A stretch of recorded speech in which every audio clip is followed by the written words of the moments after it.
E aí, gente, tudo bom com vocês? Meu nome é Aldrin de Carvalho, esse aqui é o meu canal, que é o canal do Aldrin, e hoje nós estamos aqui novamente para dar prosseguimento à nossa história da filosofia do Giovanni Reale e do Dario Antissim. Lembrando sempre de que vocês podem comprar tanto este volume aqui como os outros volumes desta coleção de 7 volumes e também na coleção de 3 volumes pelos links na descrição. Se você comprar através desses links, eu vou ganhar uma comissão em cima disso, o que é muito bom para mim e para vocês dá na mesma coisa, tá? Para vocês não sai mais caro, é o mesmo preço do que se vocês comprassem pela Amazon normalmente. E, bom, gente, caso por algum motivo vocês não queiram comprar os livros pelos links na descrição, mas ainda assim queiram muito apoiar o projeto, vocês podem dar uma olhada aí na descrição, que também tem ali listadas algumas outras formas pelas quais você pode apoiar o canal, né? Quais sejam essas formas? Bem, vocês podem apoiar através de uma doação pelo Pix, né, através da chave aleatória que está aí na descrição. Além disso, vocês podem fazer uma doação pelos Super Chats durante as lives aqui do canal. E também uma terceira forma, e talvez a mais importante, a mais significativa, de você apoiar o meu canal financeiramente, é através do Apoia-se. Se você se você assinar o Apoia-se, você paga mensalmente um valor fixo da sua escolha a partir de R$2 para o canal, né? É um apoio mensal contínuo e que ajuda pra caramba, né? Assim você garante que eu tenha dinheiro para continuar comprando os livros caros que a gente resenha aqui no canal. E, mais importante, uma vez que você participa do Apoia-se, você vai passar a ser uma pessoa incrível, junto do Nivaldo Nunes, do Pedro Barbosa, do Pedro Henrique e do Matheus Reis, além de outras 2 pessoas que apoiam também o canal, mas, enfim, estão com status privado ali, então provavelmente não querem ser mencionadas. Mas, enfim, você pode fazer parte do grupo dessas pessoas e ser uma pessoa incrível. E, bom, gente, é um pouco cansado que eu chego aqui para dizer isso para vocês, mas hoje é o último vídeo da nossa resenha de Santo Agostinho aqui dentro da história da filosofia do Reale. Eu estou gravando esses vídeos quase seguidos, eu estou há alguns dias fazendo isso direto, editando e postando e deixando programado no YouTube. Então, bom, tá dando bastante trabalho, então já deixa o seu like aí, por favor. E, como eu falei, hoje é o último vídeo sobre Santo Agostinho.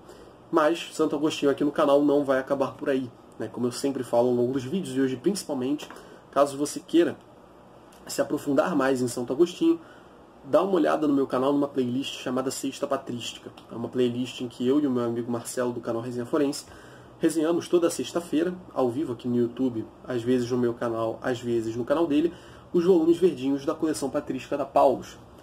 No momento estamos resenhando o volume de número 4, que é de Irineu de Lyon, e Santo Agostinho já começa no volume 7, no qual a gente deve entrar já agora no final desse ano. No final deste ano de 2021 ou no comecinho do ano que vem de 2022. Então, se você está entrando no canal depois disso, ou perto dessa época, provavelmente você já pode acessar esses vídeos, e a gente vai começar a falar de Santo Agostinho com muito mais profundidade, né, resenhando capítulo a capítulo, do jeito que vocês que acompanham o canal já conhecem, né, sempre ao vivo no YouTube, em torno de 30 páginas por semana.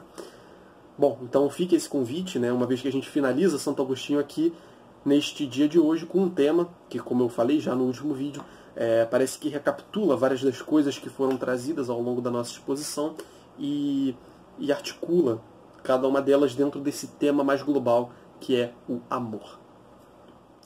Então, como eu acabei de dizer, o tema desse vídeo é o tema do amor, né? Mais especificamente, a essência do homem é o amor, né? É o que o Reale coloca aqui como descrevendo a postura de Santo Agostinho em relação ao tema do amor e ao tema do homem também.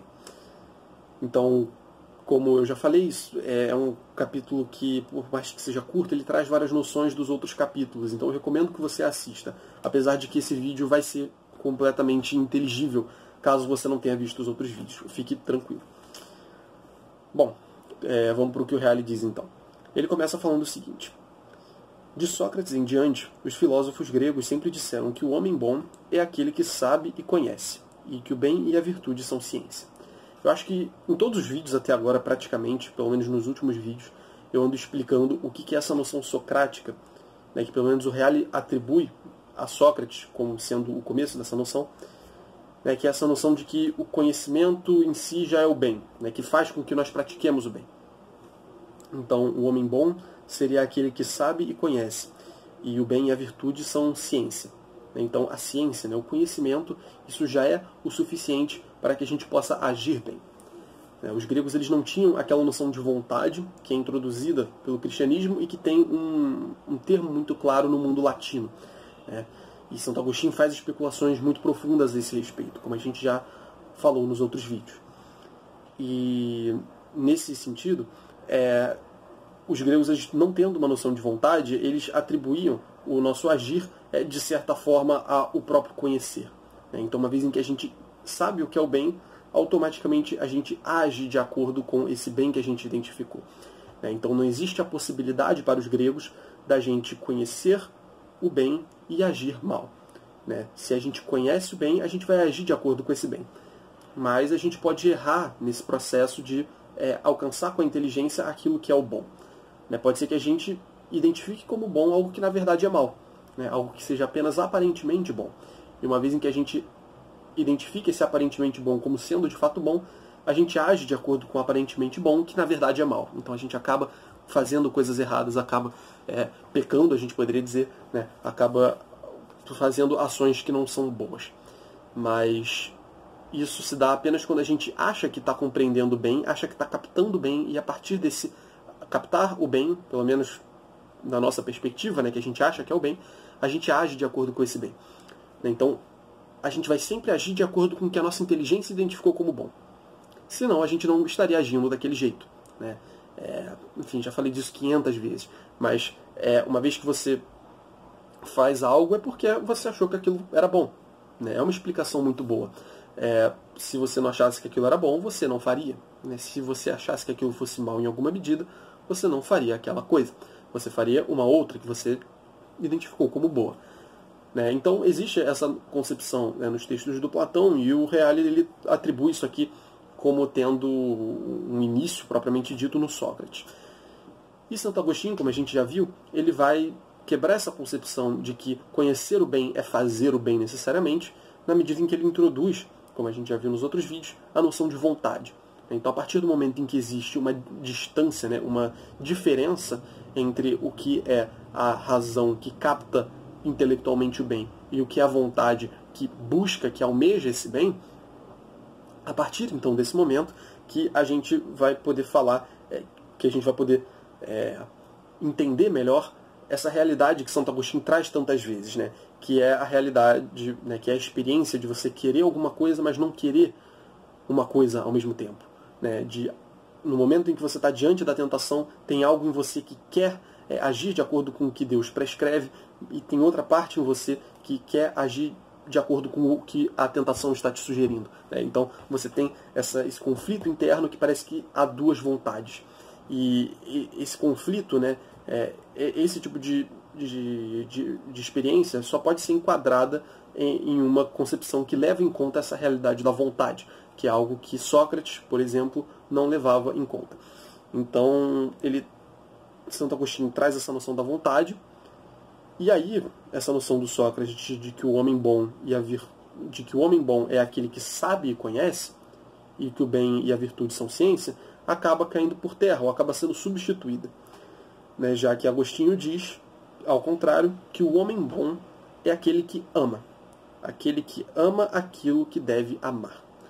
Então, o homem bom, percebam a inversão aí dessa concepção antiga, agora com mais clareza do que quando a gente viu antes. O homem bom não mais é aquele que apenas conhece o bem, que por conhecer o bem, supostamente já age de acordo com esse bem. O homem bom não é mais esse. Dado que existe um intermediário entre o pensamento e a ação, que é a vontade, entre o entendimento e a ação, que é a vontade, o homem bom agora é aquele que ama aquilo que deve amar, aquilo que ama aquilo que é bom, e possui as suas ações direcionadas por esse amor. Aquele que tende às coisas boas, independente de ele captar com toda a profundidade necessária o bem de algo que é bom. Claro que existe ainda a instância da razão, da inteligência que capta e identifica o bem, mas isso não é mais suficiente.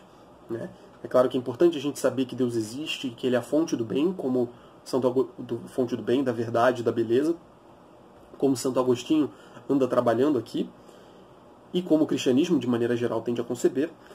Mas percebam que aí aqui, então, não basta a questão, tipo, o fato de você ter um conhecimento muito profundo, muito erudito, de qual é a natureza do bem e de como ele se relaciona com o mundo, né, isso para você já não é mais tão relevante assim. Esse conhecimento propriamente intelectual não é algo que é o essencial. Né? O que está no centro agora é o amor. Né? Esse amor que conduz a gente a fazer o bem, na medida em que nós amamos aquilo que é de fato bom. Bom, e aí ele segue dizendo: quando o amor do homem volta-se para Deus, amando os homens e as coisas em função de Deus, é caritas. Quando, porém, volta-se para si mesmo, para o mundo e para as coisas do mundo, é cupiditas. Ou cupiditas, eu acho que é cupiditas. Enfim. Bom, o que ele está dizendo aqui? Né?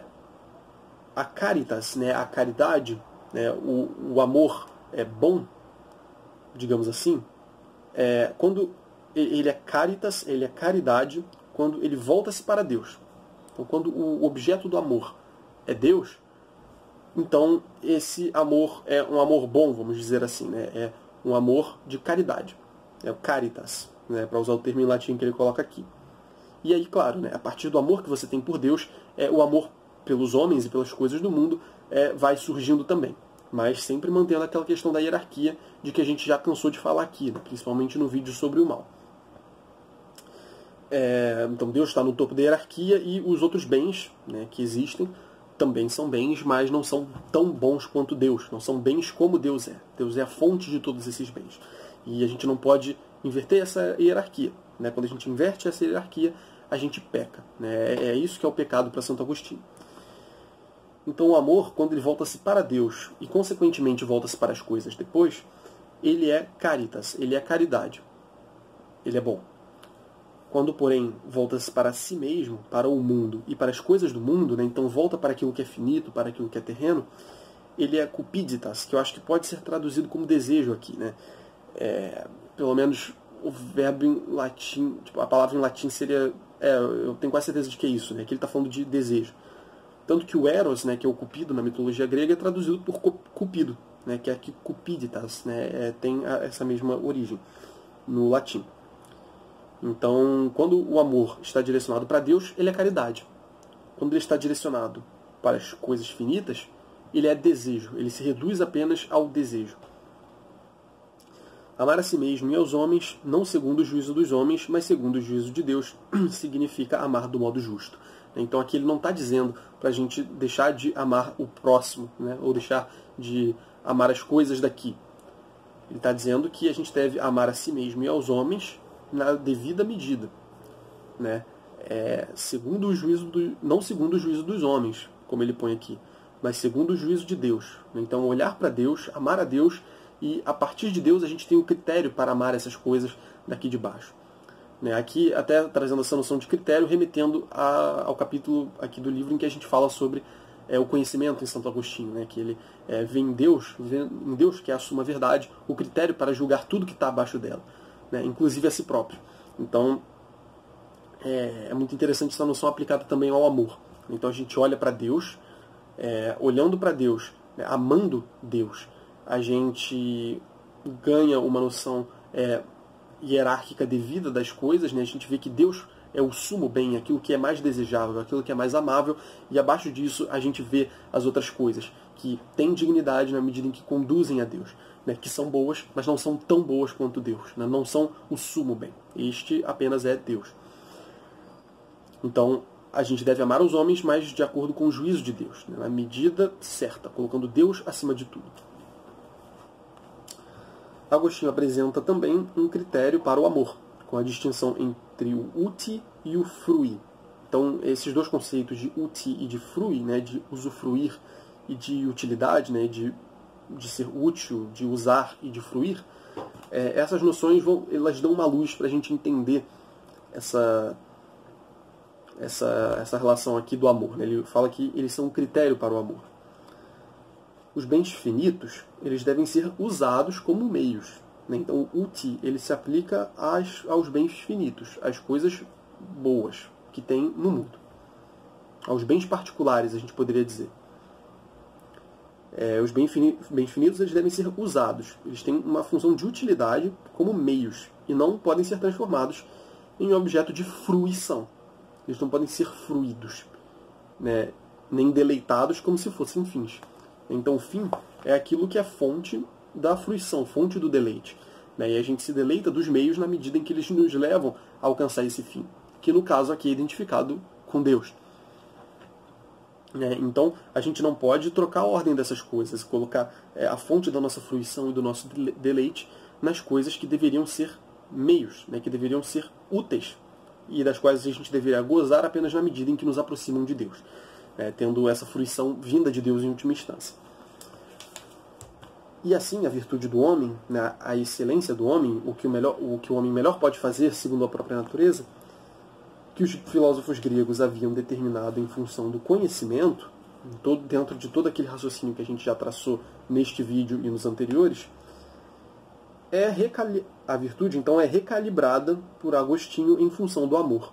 Então agora a ênfase da virtude, daquilo que é a excelência do homem, não mais reside no conhecimento, mas agora reside no amor.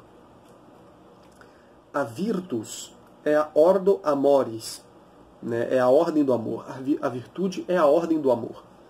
Ou seja, o amar a si mesmo, os outros e as coisas, segundo a dignidade ontológica própria de cada um desses seres, no sentido que já vimos. Então aqui ele formula de uma maneira muito melhor, né, do que as formas que eu fui formulando agora, né? É amar a si mesmo, aos outros e as coisas, e as outras coisas, segundo a dignidade ontológica própria de cada um desses seres. Então, cada coisa tem a sua dignidade. A gente não pode negar isso, né? Eu tenho a minha dignidade, o próximo tem a sua dignidade, as coisas, mesmo materiais, os animais, a natureza, elas têm, cada uma, a sua dignidade, sim. No entanto, a gente precisa, então, no caso, a gente precisa amar essas coisas. Essas coisas são boas. Elas são dignas de serem objetos do nosso amor. É para nós amarmos as coisas. Tudo criado por Deus deve ser amado. Só que esse amor, ele tem uma ordem. Ele precisa ser ordenado. Ele precisa ser ordenado segundo o grau de dignidade dessas coisas, né? Ele precisa ser ordenado da maneira devida para cada um dos entes que são bons, né? Então, se eu vejo uma pessoa, né, eu preciso amá-la, mas na maneira, na proporção em que ela é uma pessoa, né? Se eu vou amar um cachorro, por exemplo, se eu vou dizer que eu amo um cachorro, eu preciso amá-lo, sim, enquanto é criado por Deus, mas na medida em que ele é um cachorro. Eu não posso amar um cachorro mais do que um ser humano da perspectiva cristã. E, enfim, o exemplo sumo seria Deus, né? Eu devo amar Deus na medida em que ele é Deus, ou seja, mais do que todas as coisas. Eu não posso amar o cachorro como se ele fosse um homem. Eu não posso amar o homem como se fosse um Deus. Eu não posso amar Deus como se ele fosse um cachorro, sabe? Então, a virtude, né, a excelência, o que o homem deve fazer para se realizar, né, o homem ele se realiza quando ele ama. Mas não quando ele ama de qualquer jeito. Mas quando ele ama da maneira devida. Quando ele ama de modo ordenado. Então, a virtude é a ordem do amor. É quando eu amo cada coisa segundo a sua dignidade própria. Segundo a sua dignidade ontológica. Eu amo mais aquilo que é mais, eu amo menos aquilo que é menos. E eu preciso saber que apesar de eu ser eu sou menos, né? Diante de Deus, eu sou menos. Então, o amor que eu tenho de dar a mim mesmo e às outras pessoas, e às outras coisas, e aos animais, e enfim, a tudo que há no mundo de vivo e de não vivo, precisa ser menor do que o amor que eu dou a Deus. Porque Deus é sumo, Deus criou todas essas coisas. É dele que vem a dignidade de todas essas coisas.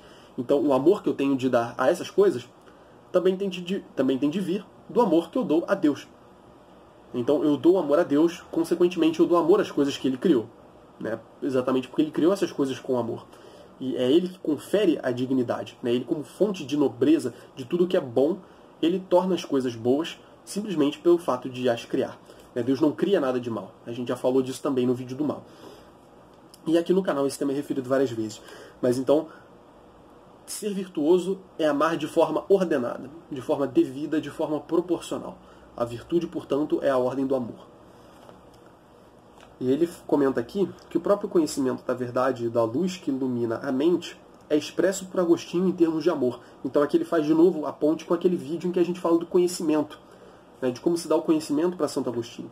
Né, ele reconhece Deus como sendo a fonte da luz, né, e daí ele desenvolve a teoria da iluminação dele. Né? Ele entende Deus como uma fonte de luz que projeta seus feixes sobre as nossas inteligências, nos infundindo com o conhecimento das formas, né, das realidades supremas, suprassensíveis, que são entendidas num sentido mais ou menos platônico, né, inspiradas no platonismo, mas transpostas à ideia cristã do criacionismo, e enfim, vocês podem voltar aí no vídeo para entender isso com mais profundidade.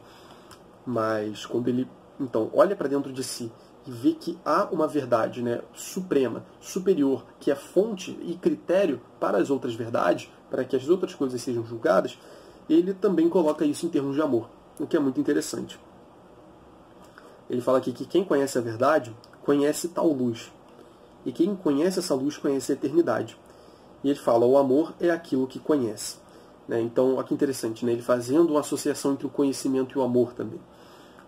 Aí fazendo uma unidade, né? Mostrando como o amor ele parece que unifica muitos dos elementos da filosofia de Santo Agostinho. Né? A gente está trazendo para cá referências de muitos episódios. Né? Eu sempre falo dos outros episódios nos vídeos, mas eu acho que nesse episódio teve mais referências, ou referências mais plurais, né? A mais episódios que a gente fez. Né? Bom, e aí o Reale segue dizendo, de resto, o filosofar nessa fé, segundo a qual a criação e a redenção nasceram de um ato amoroso de doação, devia levar necessariamente a essa reinterpretação do homem, de sua história como indivíduo e de sua história como cidadão, na perspectiva do amor. Então tudo deve ser reinterpretado na perspectiva do amor, segundo a perspectiva do amor. Porque a própria criação, como ele fala aqui, e temos um vídeo também para o tema da criação, a própria criação ela é feita por amor.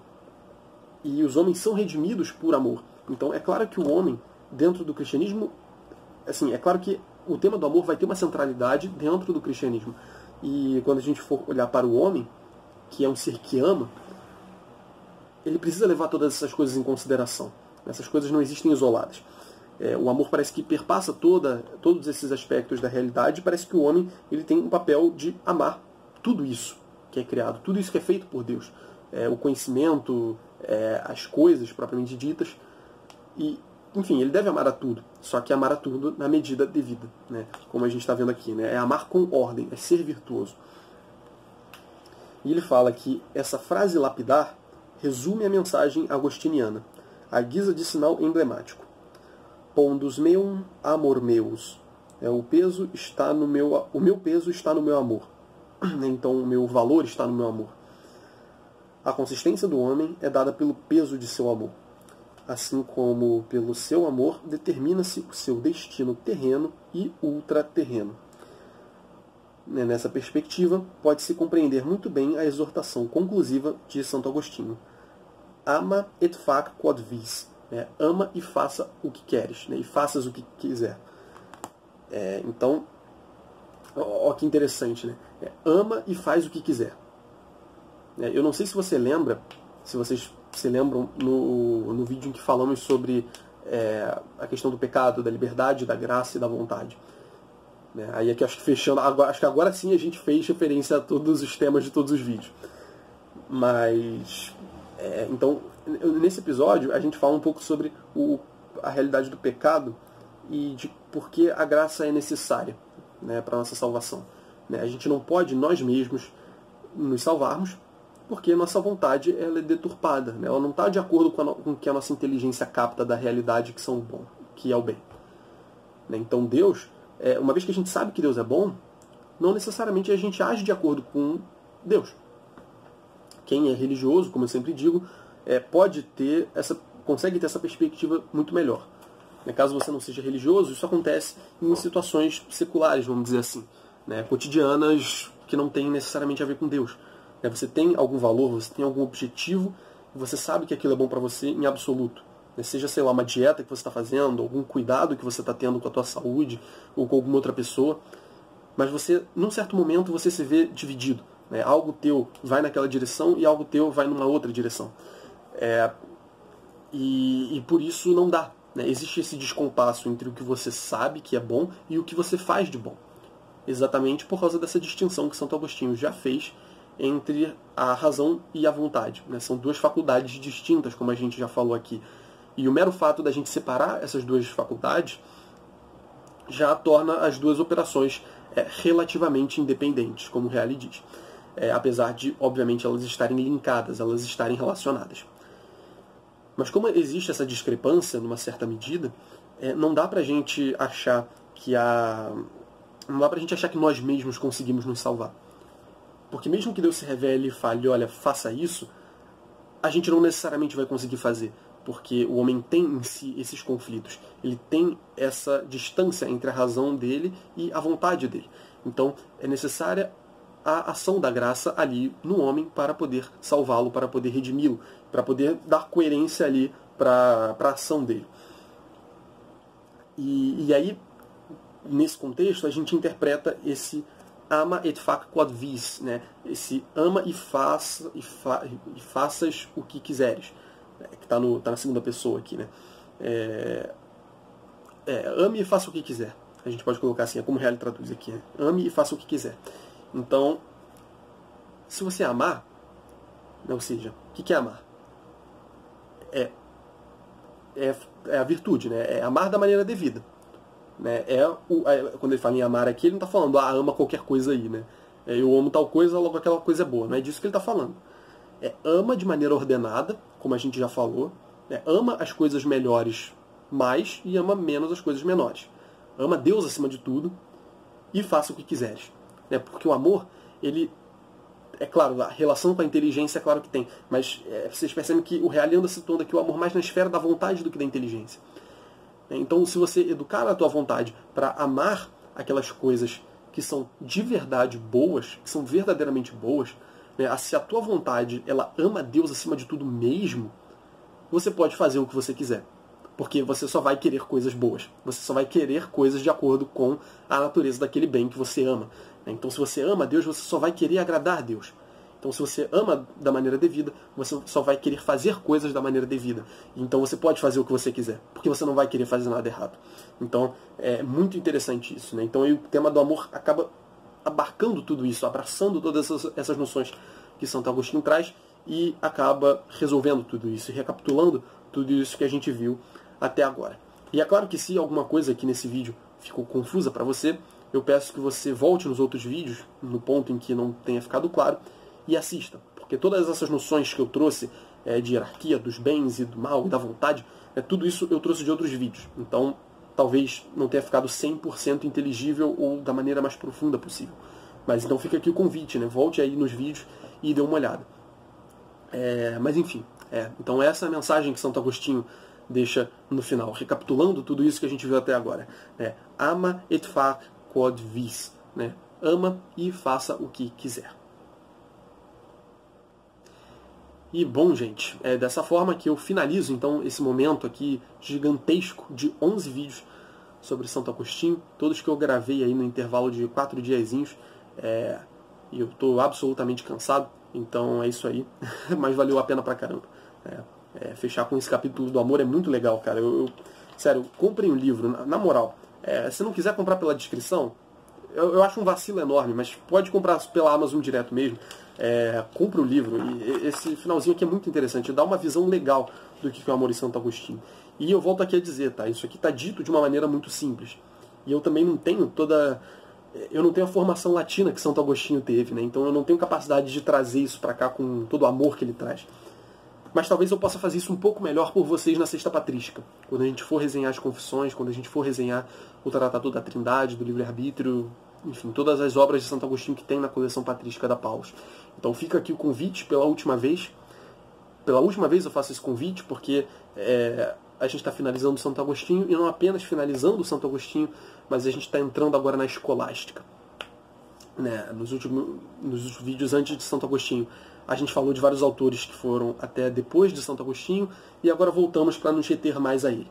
Então, já zeramos a patrística aqui na história da filosofia do Reale, segundo os critérios de seleção dele, E agora a gente vai falar da escolástica, que já é o tema do próximo vídeo. Então eu não vou ter oportunidade de divulgar a cesta patrística, porque por enquanto a Paulus ainda não lançou uma coleção escolástica. Então quando lançar, talvez a gente tenha aí nossa quinta escolástica, talvez, né? Nossa segunda escolástica, quarta escolástica, quem sabe.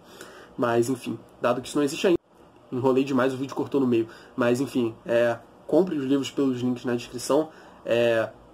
Vai ajudar bastante e pelo próprio bem de vocês, tá? A filosofia é um negócio muito importante, história da filosofia e Santo Agostinho principalmente, né? Eu tô tendo esse gostinho de Santo Agostinho lendo o Reale aqui, porque como vocês já sabem, eu li pouca coisa de Santo Agostinho, mas enfim, já deu pra criar um afeto por ele muito grande, né? Principalmente porque eu tô nesses últimos dias completamente imerso nessa parada aqui, então, bom, eu só posso agradecer aí a vocês que ficaram acompanhando durante esse tempo. E eu espero muito, inclusive, que eu tenha ajudado vocês com alguma coisa. Tá? Fiquem à vontade para perguntar alguma coisa, comentar o que vocês quiserem. Deixem um like no vídeo, considerem apoiar o canal financeiramente, inscrevam-se no canal e, o mais importante, divulguem o vídeo para quem vocês acharem que possa se interessar. Tá bom? Agora a gente se vê no próximo vídeo, onde a gente começa a falar da filosofia escolástica, entrando, finalmente, na Idade Média. Tá bom? Valeu, galera! Um abraço.